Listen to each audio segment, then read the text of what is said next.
Are you struggling with fear of rejection in sales? I think we've all been there, right? Especially early on in a sales career, it can be really challenging to overcome the constant rejection that comes with the job. Well, in this video, I'm going to give you some tools that you can use to overcome the fear of rejection, become a better salesperson, and ultimately make a lot more money. So let's dive right in. I know 4 salespeople who make over $1 million a year in commission.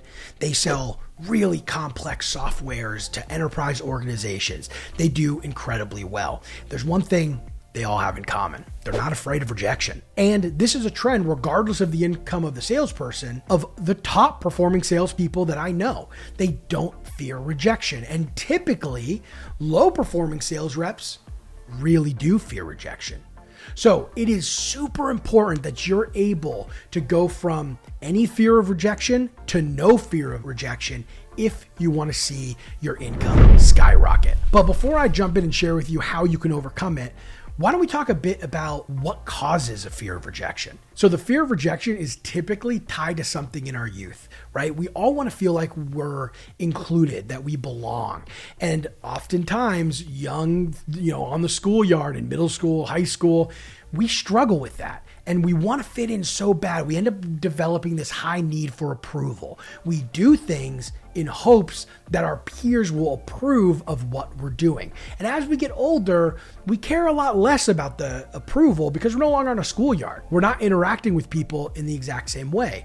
But there's still that lingering need for approval, and we apply that to our work. And as a salesperson, it manifests as fear of rejection. We don't want to feel hurt by other people. So how do you overcome the fear of rejection? So here are 3 things you can do to overcome the fear of rejection. And at the end, I'm going to give you a little bonus exercise that you can do before any sales call or any cold call in order to get yourself in a better state to be able to overcome any rejection you receive. So the first one here is understanding that rejection is just part of the process. Now, before you leave the video, because this is such a basic tip, let me explain a little bit more. You probably already know that rejection is something you're going to encounter. You just knowing that isn't going to reduce the impact that your fear of rejection is having.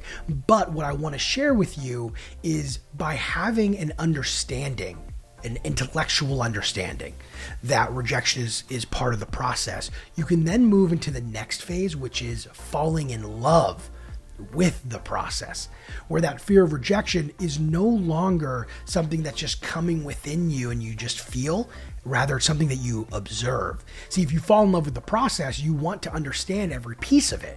That fear of rejection is a piece of it. And once you're able to separate yourself from that and look at it as an observer, you start to disconnect the actions that you're taking from the fear of rejection that you're experiencing. It takes a little bit of time, but constant reminder of this can go a long way into getting rid of the feeling altogether. Number 2, know the impact that your product has on the people that you sell to. Watch testimonials, listen to interviews with your prospects, call your customers and learn the value they're getting from the solution. The more passionate you are about how great your product is, the less fear of rejection you're going to have because you're so confident that it provides value to the person you're reaching out to. And number 3, don't take it personally. Really, this is the secret that everybody knows intellectually, but nobody actually acts on. The rejection is not a reflection of you as a person.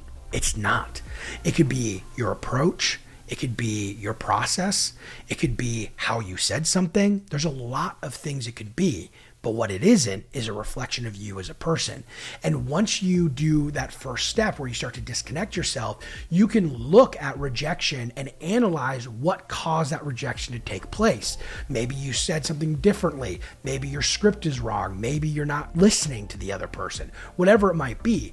And once you start analyzing the rejection that you got, you start to remove the personal aspect from it because you're almost acting as a scientist, right? What's causing this rejection? How can can I try to prevent this rejection in the future? And it's not coming from a place of, I don't want to feel rejected. No, instead, it's coming from a place of, I want to improve what I'm doing so I can increase my results and then ultimately make a lot more money. Now, those are the three things, but I promised you an exercise. And this is one that I've been doing for years. It's a visualization exercise, and it might be a little woo-woo, but bear with me. What it is you sit down, you close your eyes, and you remember a time in your life where you felt extremely confident.